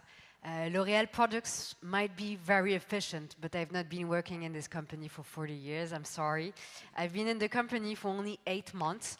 I graduated from HEC in 2012, so it looks like it was yesterday for me. And I perfectly remember my state of mind when I was sitting in this room my first week in HEC, 11 years ago. I was thinking everything was possible. The world was open. It was like in a dream. After 2 long years of class préparatoire, you have the impression that it's a beginning of something. There will be no hiccups, as Aline explained, a straight road. But quickly the first small hiccups arrived. First small hiccup was not a big thing. It was only the césure, the mid-year where you leave for your internships. And I had absolutely no clue of what I wanted to do. At the time, the royal road was to go in M&A. So I prepared my suitcase, went to London, and went in M&A, meaning mergers and acquisitions. It was the worst time of my professional life. It was terrible. But I learned one thing at a time. Don't do things because it's the royal road. Just do what you want to do. You have to create your royal road. So I came back in Paris and had my first midlife crisis. I was 20 years old. And I thought, what should I do now? And as I'm a control freak, I thought I need to find the solution. And I learned something else, is that life will bring the solutions if you search for them. And I was lucky enough to be selected by the major entrepreneur of HEC, where I met the woman who would become my partner in business, not in life. And we created a company. So in 2012, we were still students. We were both 22 years old. We decided to create a company called Treatwell with the English accent, which is a beauty platform for booking beauty services, like Booking.com or La Fourchette Open Table for hairdressers, beauty salons, or spa. And as you all know, when you're 22 and your last year in HEC, you don't have so much money in your pockets, even though you worked 6 months in M&A. So we started with a private loan, or 125 cubic centimeter bikes, and just riding over Paris, knocking at the door of hairdressers, and trying to convince them to work with us. And we were lucky that we managed to convince so many hairdressers to bring more customers to their business. And from there, we easily managed to raise funds, a few hundred of thousands, which looked amazing when we were 23. With a bit of stepping back, I just think like, okay, it was so little for a beauty marketplace in digital, but it was amazing at the time. And we managed to start web marketing, showing a nice curve every entrepreneur wants to show. Having a 40% growth month over month, so quite strong growth even though on small numbers. And so as the digital marketplace network is very gluttonous in terms of cash spending, we had to raise funds again. So we went for 5 million euros fundraising. And at the same time, we got a phone call by the worldwide leader of this market who wanted to buy us. So we thought, are we ready to sell the company? And is it going to work? And we finally decided to sell the company, which was an amazing adventure because at 25, we were two young ladies having sold the company, having a good exit, and also the opportunity to continue the adventure with a lot more fundings. So when you're an entrepreneur or a startup, you have to be hands-on and do everything yourself, what we call bootstrapping. I was at the same time the sales rep, the cleaning lady of the office, the web marketer, the product manager. And from a day to another, we went from a budget of 100,000 euros a year to tens of millions. Big change. When we sold the company in 2015, we were 25, we were 2 full-time employees. 6 months later, end of 2015, we were more than 50. And so it was an amazing adventure when I was the CEO of the French business of my acquirer, is I did exactly the same job with different means, and it was an amazing professional adventure because we had a 5% yearly growth, year over year for 3 years, and at the same time a human adventure, because having a team of more than 50 persons is, I think, one of the most exciting challenges as a CEO. Making these people grow and hiring them and training them and see them maximizing who they really are. After my earn-out, so after 3 years as the CEO of the French business of my acquirer, I wanted to go for a new challenge. I've been in this booking business for 7 years and I wanted something new. And so I started having my second midlife crisis. What should I do now? Until I was contacted by Loreal. And I thought, me, L'Oreal, really? Would they care about a profile like me? A starter, 28 years old, would it make sense?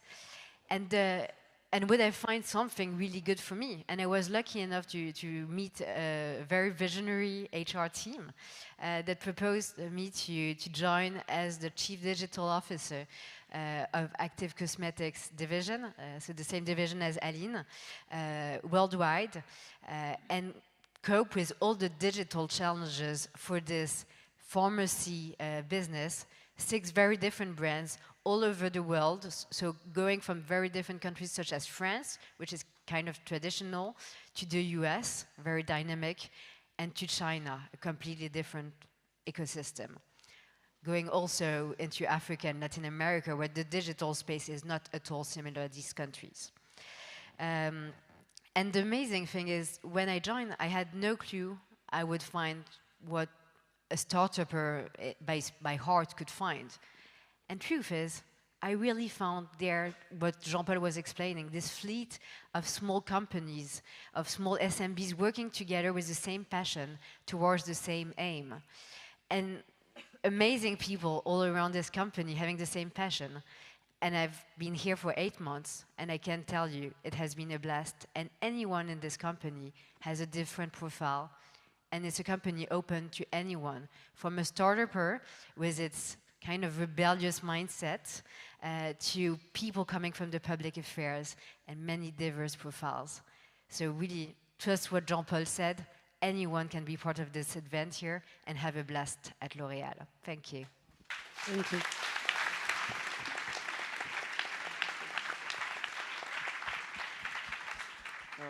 We're going to ask 2 short questions to each one of you. You explained us that you created a new brand in L'Oreal, and how difficult is it to create a new brand in a big group, a big mammoth like L'Oreal? And many people think that sector is congested. I don't really know the pronunciation of the word, but you understand. And is it useful to launch a new beauty product in a group like L'Oreal? I think this company is, when they see passion and they see a business opportunity, honestly, everything is possible. And I think that's really the recipe that worked for La Provençale Bio. And what I find, I've been managing teams for quite a while now, and what I'm finding is that more and more the energy and the disruptive ideas are coming from the teams. And our jobs as leaders is really to provide the space and the means to allow for these ideas, this passion to go full scale. And I think that's what we did with La Provençale Bio. And we're working, for instance, another example of that is the plastic challenge. Honestly, it's a huge issue. And today my teams are so passionate. I'm so passionate about the topic that I'm seeing so much energy and great projects. I'm happy to say at the end of 2020 we'll have some great products launching in the market and great initiatives arriving to really tackle this major problem. So this energy, passion, sincerity is really the key, and everything is possible when there's that. And does the market need a new brand? Frankly, the success of this launch shows that there was a need. And again, when I feel that the world we're in, when quality and sincerity are there, it really pays off. So sometimes it takes time, but honestly, when the market is asking for something, and when you do it with a lot of sincerity, it really works. Okay. Thank you for your answer. And you are the first woman to be appointed General Manager of L'Oréal Paris France. I think we can clap for that. Thank you. And just what was your reaction and what kind of difficulties have you faced in the exercise of your functions? It was very emotional, actually, because one of my most important mentor was actually the first GM of L'Oréal Paris in the world, and her name is Carol Hamilton, and she was appointed the first GM in the U.S., which is at the time, which is still the first country. So I was really proud, and it was kind of a tribute to her to be, after she trained me for so many years in the U.S., to be able to follow her road in France. So that was my first thought, frankly, when I was appointed, and I think it was also very important. I had very young kids at the time, and now they're bigger. I told them I was here, and I really. It's also great to raise kids in showing that your accomplishment as a woman it makes things possible, that you enjoy what you do, that you're passionate what you do, that you work with great people. I mean, that's really what I want them to be raised with. So that was also important for me as a statement to be that first GM at the time, also for my kids. And finally, when I was your age, I had this paper on above my desk, which was "Quand on veut, on peut." When you want something hard, you make it happen, and it works. And I think, honestly, it's my mantra, since I was a young kid, and it still is. So I think, the driver, my moteur, as we say in French. And I had, and just to finish. I'm happy to say that maybe I was the first one, but I was not the youngest, because afterwards I was really happy to appoint another alumni of Loreal, of HEC, Erika Sedou. So she was appointed exactly at that role 2 years ago, and she was the youngest, and I think one of the most talented. So the story continues. Okay, so now you're going to appoint only women at that post? No? Okay. Diversity is key, and the roles go between men and women. It's just a question of talent. Thank you. So now, 2 questions for you, Tamim. Thank you for your answers, which were very clear. So you're talking about innovations in the environmental field, and you talked about the gondola with Sephora. And I had one question: How did this program take place, and what were the obstacles that you had to face to build this new project? Okay. First of all, what I would like to say is the question of sustainability.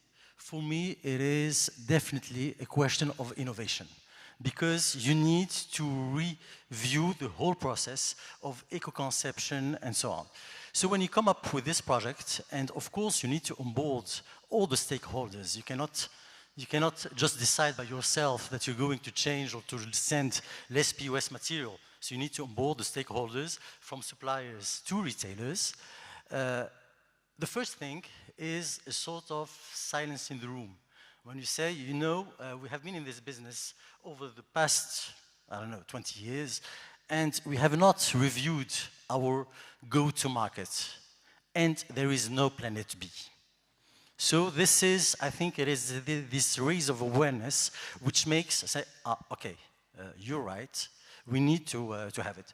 For instance, to give an example, the question of Sephora, it was short and long at the same time.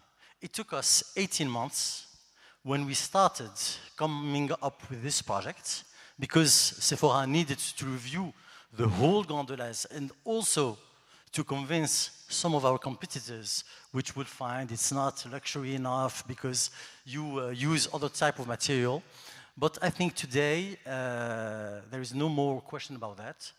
And I believe, and this is a personal conviction, as Jean-Paul said, I think it is the role of a leader. A leader is not just about being number one, it is about influencing the markets. And it is a strong thing that Jean-Paul put on the table, sharing beauty with all, and I think that we needed to play our part in the go-to-market process to reduce the environment impact on what we were doing.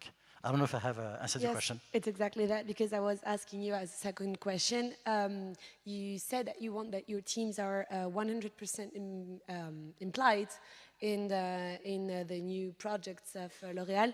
So actually you answered it. It's like you want everyone from the bottom to the end to be implied and to make efforts, such as, for example, do you work with other companies? How do you make the others understand your vision of? Now we have a first step with Sephora. Of course, we came to Marionneau and Nocibé, and we are in discussion, saying, you know what, we need to review. We work also with our suppliers, saying, you know, this is the way. And we also, with l'Institut du Commerce, which is a French instance, to try to influence, saying, you know what, if we need to reduce the environment impact, and everybody is aware of that, we need to work differently. So we are in the process, but I believe it is a fantastic topic, because it is a topic of innovation, it is a topic of meaning, and it is a topic of entrepreneurship, because you need to do things differently. Okay, thank you very much.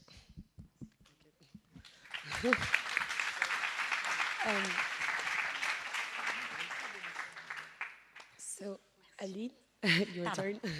Here I am. So you talked about the program Share and Care and about your personal experience. So can you be, do you have a really concrete example of the help that Share and Care can bring to the collaborators of L'Oreal? Okay, yes, of course. With La Roche-Posay, for instance, we work in a lot of programs. The team is really working. First of all, she's working with dermatologists and oncologists in order to do that. What? Chemistry, it's a fantastic way to, of course, kill the cancer. But chemistry has a lot of second effects, especially in the skin. And it's very important to also, of course, you have to fight the illness, but you have also to fight this kind of secondary effect. And the oncologists have no time to spend on this kind of topic. So it's very important that a brand such as La Roche-Posay take this part. And we have a very concrete program to explain, to train nurses, to train in the hospital, and to give all the information to the patient, to the family of the patient, and so on and so forth, in order really to help people to live in a better way their chemotherapy. This is an example, but I can give you a lot of other examples. We provide free detection of skin cancer in a lot of places in France, and just right now we are working with La Fondation La Roche-Posay for child cancer. And we are working on we have created some massage that enables the parents to do the massage to the child, because you know when you have a child with a cancer, you lose all the link with your child. And so to have a kind of massage to give him or her a kind of, good feeling, it's very important. So that's the kind of programs we are doing with La Roche-Posay. Okay, and do you have plans for future to expand maybe the action of La Roche-Posay or Loreal in social care? For sure. Share and care, I mean, I'm talking about cancer and La Roche-Posay, but Tamim could talk about other brands' commitment he has, or Céline is doing also for women and self-confidence. Share and care, it's a huge amount of projects on each brand, but more than brand on each team. And that's my principal point. In L'Oreal, if you have an idea, of course Jean-Paul can give the vision, but at the end of the day, who is working on this vision, who can really bring things to act, are the teams. And the fantastic is each team has his project and can go with this project. Okay, thanks you.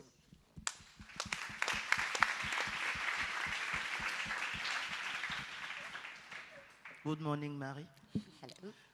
You have been student at HEC Paris, just like many people in that room, and you were part of HEC Junior Conseil, a student-run consulting firm of HEC Paris. And can you explain us what did that experience bring to you in your professional experience when you were start-upper and now at L'Oreal? Looks far away. It might sound crazy, but that's true that this experience was amazing. When I came into HEC, I was 18 years old. Let's say I was kind of a baby. And at the junior entreprise at HEC Junior Conseil, some companies contacted us and were able of giving tens of thousands of euros for us to give advice about their business. It would be market studies, or it could be strategic point of views, creating business plans, which sounds a bit weird when you step back, thinking like, how can a young woman, 18 years old, do such a thing? And it's funny you asked this question today. Yesterday, I had dinner with one of my former customers at the time of HEC Junior Conseil, who became a friend, completely changed his life since then. He was a former graduate from HEC also. And it created a real link. I've always thought the best way to learn was the field. Getting into the junior entreprise was a way to learn on the field rather than learning in the amphitheatre. Even though you have a lot to learn in amphitheatre, you should go in your class. But really the place where I wanted to learn was getting on the field and meeting companies.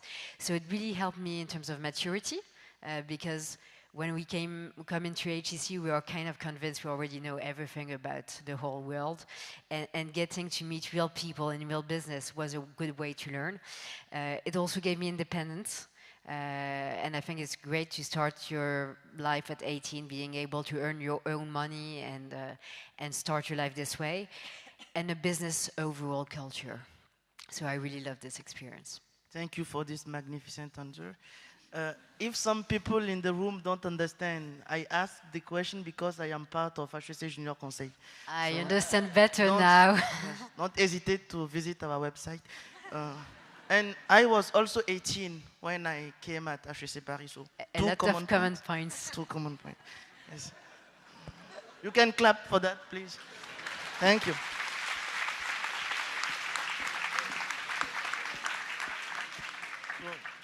You have a very particular experience since you founded a very successful startup, Treatwell, before being at L'Oreal.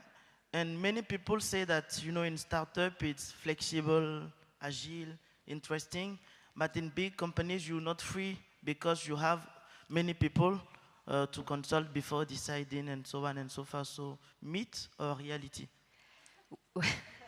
So number one, you'll see because you'll follow my track from what I see, and you'll get into a successful startup and then in L'Oreal. No, truth is, I left my chains back in my office, and I need to go back then to get my chains back. Frankly, it's a myth. I can't say it's exactly the same between a startup and a big corporation, but I think Jean-Paul is perfectly sincere when he says L'Oreal is a fleet of many small companies. I would not say startups, because the thing in a startup is that you have no money. The luck you have in L'Oreal is that you have a lot of money.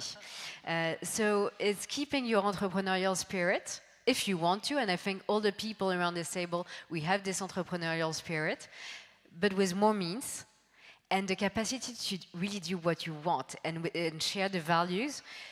And frankly, I also think that there's a lot of myth, and we should be careful about the myth. Being a startup is not a perfect dream. You will have, it's a real roller coaster, and not everyone in this room will be made for the startup life. Frankly, I've asked myself so many times during the 3 years as a startup, what am I doing here?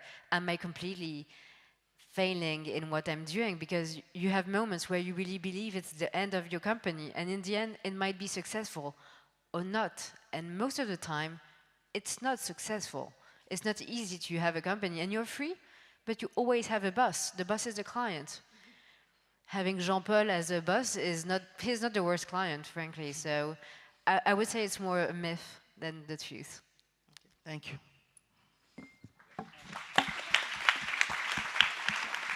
So we are running a bit out of time, but we will take a few questions from the public and once more from the Blonde too. So if you have questions, just raise your hands.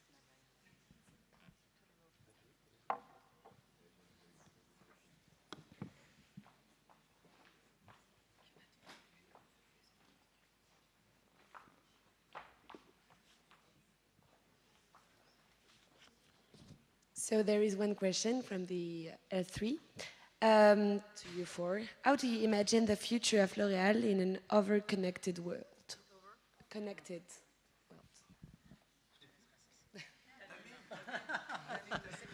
No, I think, first of all, I think Jean-Paul first of all, what I would like to say is I really believe that beauty is in the hardware of humanity. So it is not a futile topic. When you talk about beauty, it is something very strong. And will it be in the connected world? I think one part of the answer is what Jean-Paul said. It is the beauty tech. L'Oréal, he wants to transform the L'Oréal in the first beauty tech company of the world. And what does it really mean, beauty tech? It is about the, what would be the new usages of beauty. What does it mean? It is basically the digital tools helping women in their beauty life. Personally, I have a connected bracelet. It has to do with the health. Tomorrow you have a connected mirror reminding you of what should be your ritual. I don't know. It is something that it is possible. Great. Do you have another question? Because I have one, but.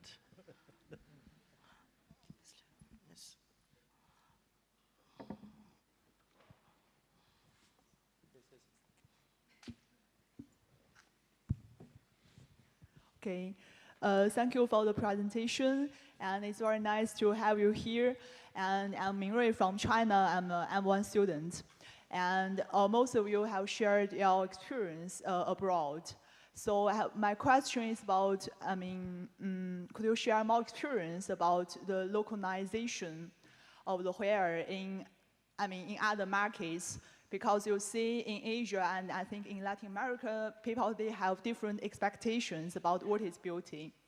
And they also have different needs about beauty products.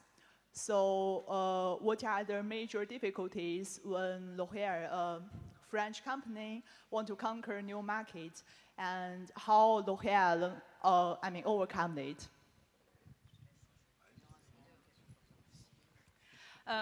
I think, and Jean-Paul shared some of the answers to that question. I think that the choice that the group made to have research teams in each of the big zones it was a true commitment to make what you're describing happen. So we have big research teams in China, we have big research teams in the US, in South America. We have marketing teams who have development skills, so can really listen and learn about the consumer insights. And those teams are obviously diverse. You know, there's a mix of people coming from the headquarters, but also a lot of local talent, which then can also travel the world and share that experience in other challenges going forward.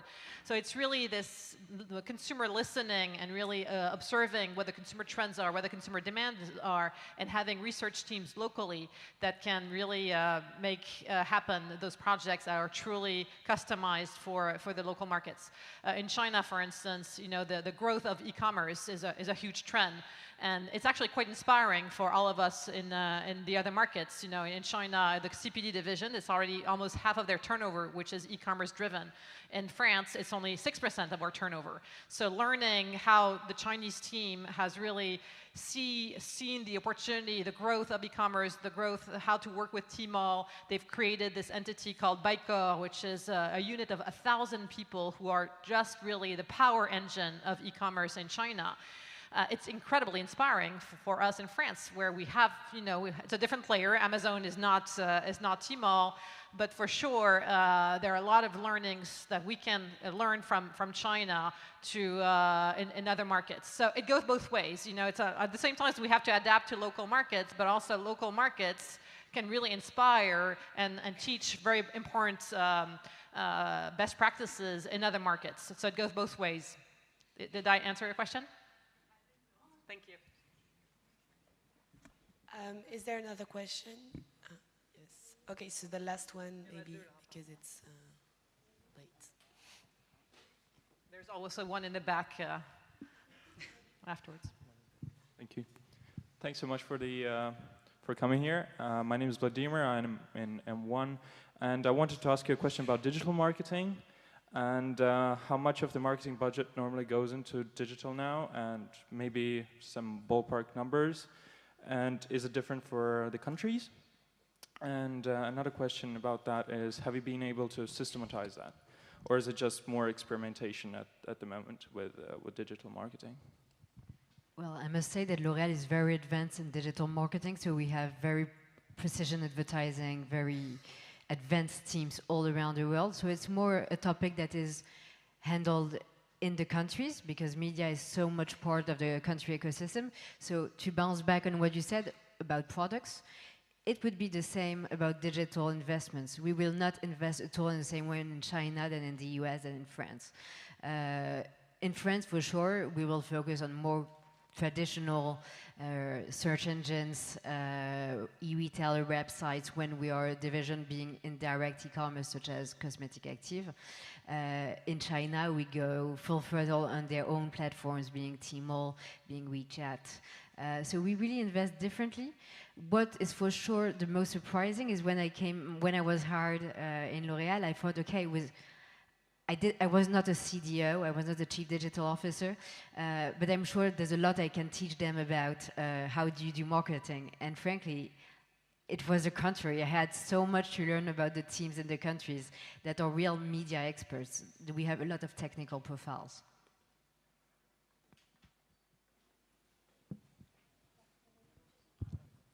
Hi, thank you so much for sharing your experiences and what projects you've been working on at L'Oreal and achievements. I was just curious because we're all going to be looking at doing internships at L'Oreal at some point later. And I wanted to know what kind of two major projects or problems are you looking at solving right now in your respective brands or divisions? I know it's a very general question, but I'm kind of curious, what are you working on now compared to your achievements already? For us, I mean, the major topic is plastic, and it's really an emergency, to be honest. So the teams are completely mobilized, and have different teams working on different type of projects. So one team, for instance, is really working on shampoos. How do we go to fully recycled plastic for LCF, for instance, which is our number one brand in the market. It does 40 million units in France. So we have 40 million bottles of plastic every year that go in the market. So really going to fully recycled and recyclable plastic is a huge is a huge opportunity, and we're going for it, and that will happen actually in 2020.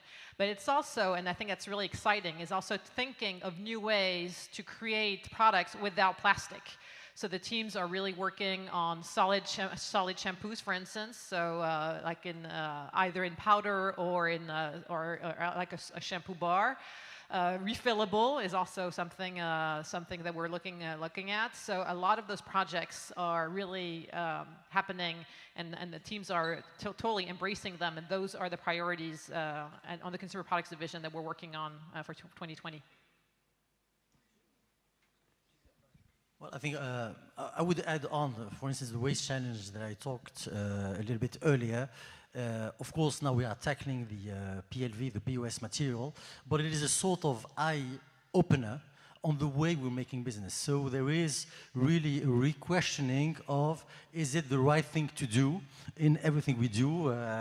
For tomorrow, it is a legal department with the 100 tons of contracts. So it is, for me, just the beginning of a long journey.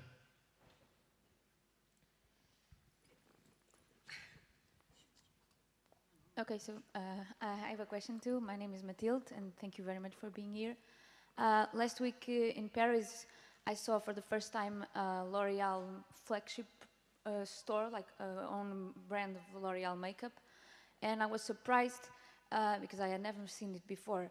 So I wanted to take the opportunity to ask you, in terms of the marketing channels, what is your vision, and how are you planning to integrate physical stores with the digital marketing and the digital modernization?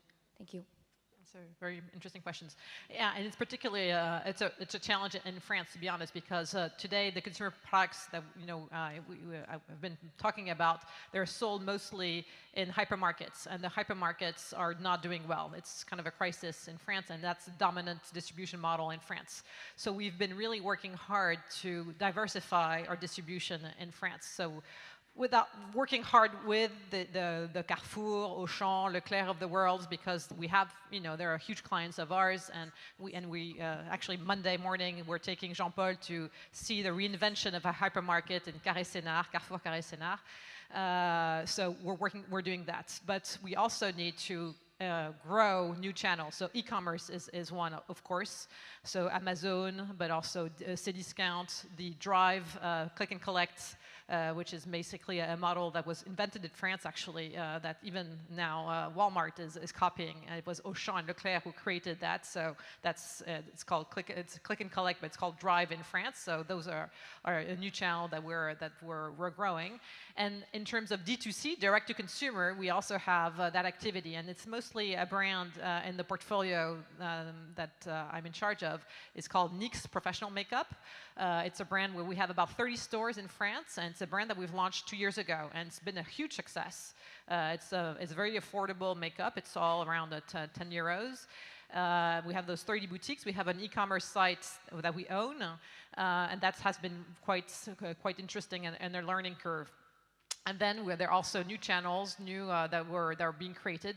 The discount area is also growing big because people not having a lot of means is a reality in France also. So we are also working with clients like Action, which is it's a chain from Holland that goes really discount, and they have 400 stores. So that's a new client, for instance. So you're right. It's a key part of our jobs of the three of us here is really enlarging our distribution channels, making sure that we're always on the dynamic trends, and then the channels that are more in difficulty, trying to reinvent the experience, because it's mostly a question of consumer experience. The hypermarkets today, honestly, in France, they haven't invested enough in their stores, and the consumer experience was not at level. So it's really working with them to enhance that experience and making sure that consumers, wherever they shop, whenever they want to shop, have a way to buy our products.